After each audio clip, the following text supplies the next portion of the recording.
Good morning, students. Today we are going to discuss about the topic of helium neon laser. Helium neon laser. Right.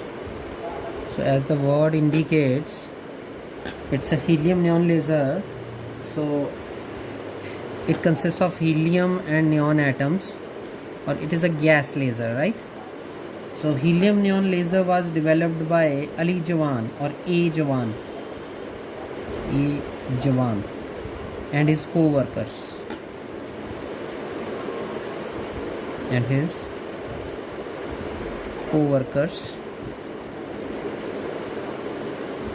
in Bell Laboratories in USA in 1960, right? 1961. So the basic principle of helium neon laser,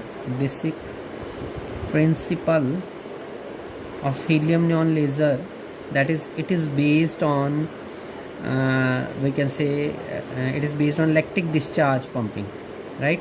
This is the basic principle. Actually, the basic phenomena of the laser is stimulated emission, but basic principle of helium neon laser is it is based on the principle of electric discharge pumping. Means here we are using cathode and anode, right? It operates at the wavelength 6328 angstrom and 1.15 micrometer and 3.39 micrometer, right? So active medium in case of helium neon laser is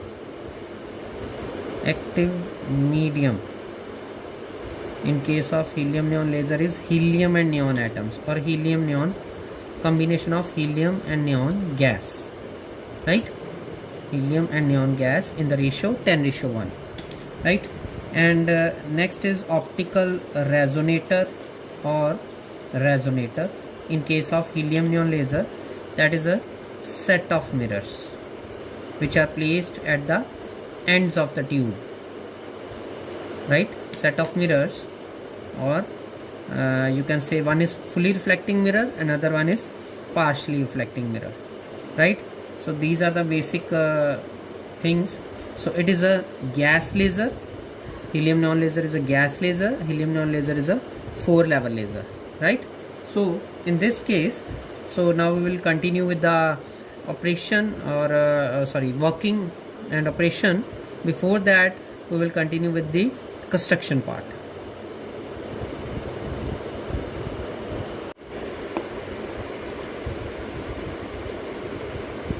We will continue with the construction part. Okay, it consists of quartz tube. So I just draw here the quartz tube,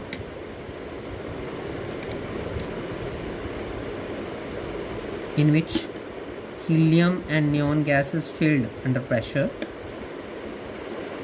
It is at one end there is a fully reflective mirror, at another end this is a partially reflective mirror, and this is helium and neon gas is filled in this tube.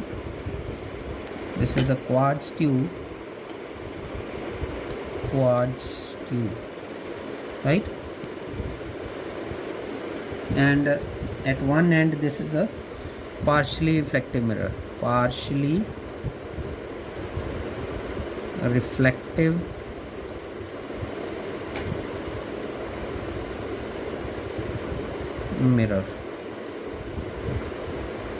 and this one is fully reflective mirror,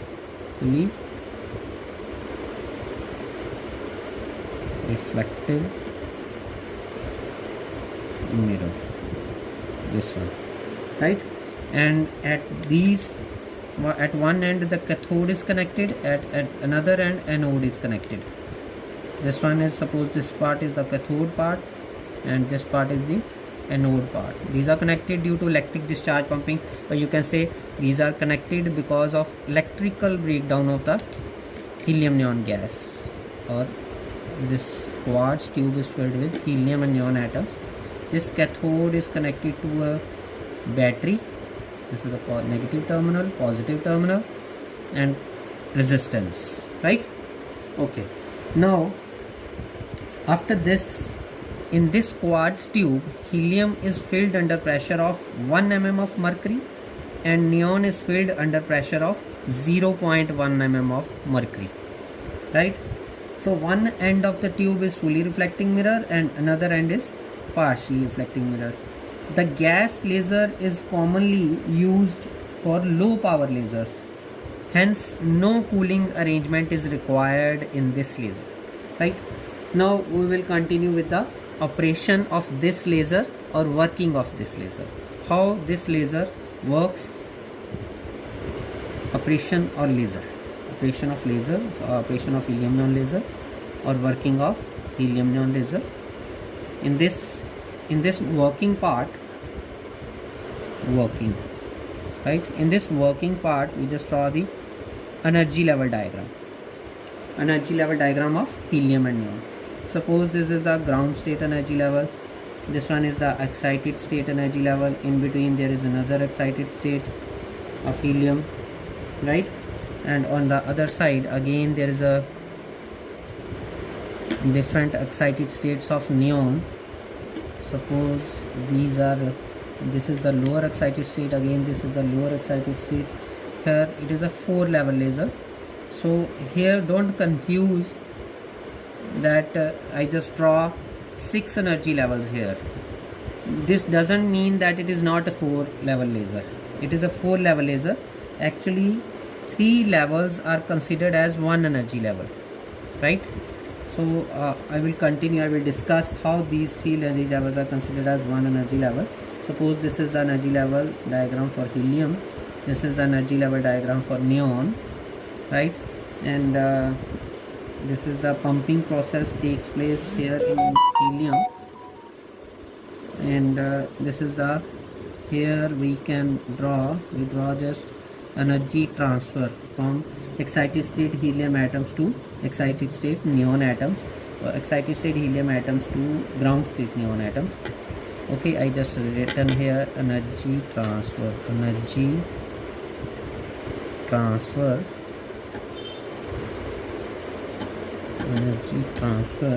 through inelastic lines, through inelastic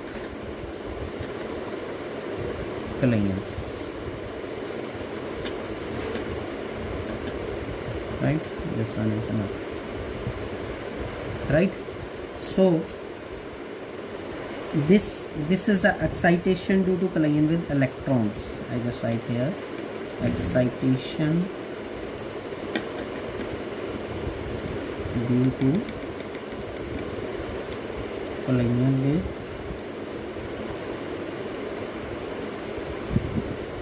electrons,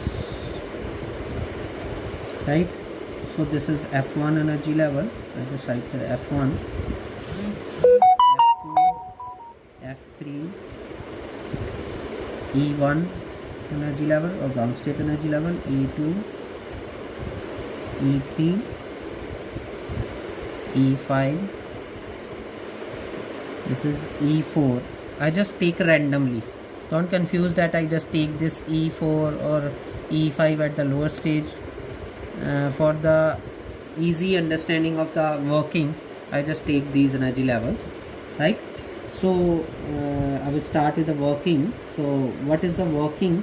Actually, first a high voltage is applied across the mixture of helium neon gas, right? Helium neon gas is filled under pressure of 10:1, or we can say 1 mm of mercury or 0.1 mm of mercury. So a high voltage is applied across the mixture, produces electrical breakdown of the helium neon gas into ions and electrons. So separated fast moving electrons collide with the helium and neon atoms and excite them to higher energy levels, right? Helium excited first as compared to the neon atoms because ionization potential of helium is lesser as compared to the neon, as well as helium is lighter, right?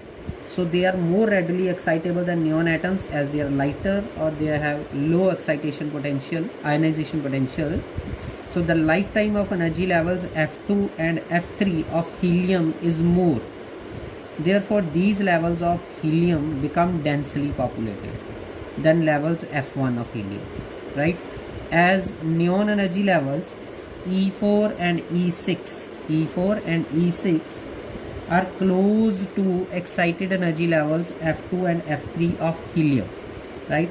So therefore, the probability of helium atoms transferring their energy to neon atoms by inelastic alliance, you can say by inelastic alliance, is more, right? And it is greater than the probability of excited helium atoms to ground state F1 by spontaneous emission. Again, I repeat the same thing, that the probability of helium atoms in the excited state F2 and F3 in transferring their energy to the neon atoms in the energy level E4 and E6 is more as compared to the probability that they lose their energy and go to the ground state E1, right? That is greater than the probability of excited heliums to ground state F1 by spontaneous emission, right? Since presence of helium atoms is, or you can say pressure of helium atoms is 10 times greater than the pressure of neon atoms, so the levels E6 and E4 in this case, they are densely populated than the another energy levels E4 and E6. So photon with energy E6 minus E3 stimulate transition to level E3. So in this case, from E6 to E3, it stimulates transition to level E3, right? This thing, so in this case it stimulates transition. During this transition, radiation is emitted having wavelength 6328 angstrom. 6328 angstrom. So radiation is emitted having this wavelength, right? So which is very popular line of helium neon laser. So from energy level E3, emission of radiation is absorbed spontaneously to energy level E2. Since level E2 of neon is a metastable state, this E2 is a metastable state, so the possibility of atoms in level E2 getting re-excited again to E3, if it happens that it may disturb the population inversion between level E6 and E3, right? So there is another transition also from level E6 to E5 and E4 to E3. One transition is from level E6 to E5 and it leads to the emission of radiation having wavelength 3.39 micrometer, and another transition is from E4 level to E3 level, and this leads to the emission of radiation having wavelength 1.15 micrometer, right? So in this case, so again I repeat the same thing, from E3 level to E2 level, if E3 level is metastable state, or sorry, E2 level is a metastable state, then possibility of atoms in level E2 getting re-excited again to level E3. So if it happens, it may disturb the population inversion between E6 level and E3 level. So this can be protected by reducing the diameter of the tube, quartz tube, right? So that atoms in higher energy level E2, again we can say these atoms in level E2 allow transition directly to lower energy level E1 instead of re-exciting to E3, right? So instead of re-exciting, they allow transition directly to the E1, mainly through collisions with the walls of the tube, instead of exciting atoms to E3 level, right? So helium neon laser can be operated at three wavelengths. First is 3.39 micrometer, second is 6328 angstrom, another one is 1.15 micrometer.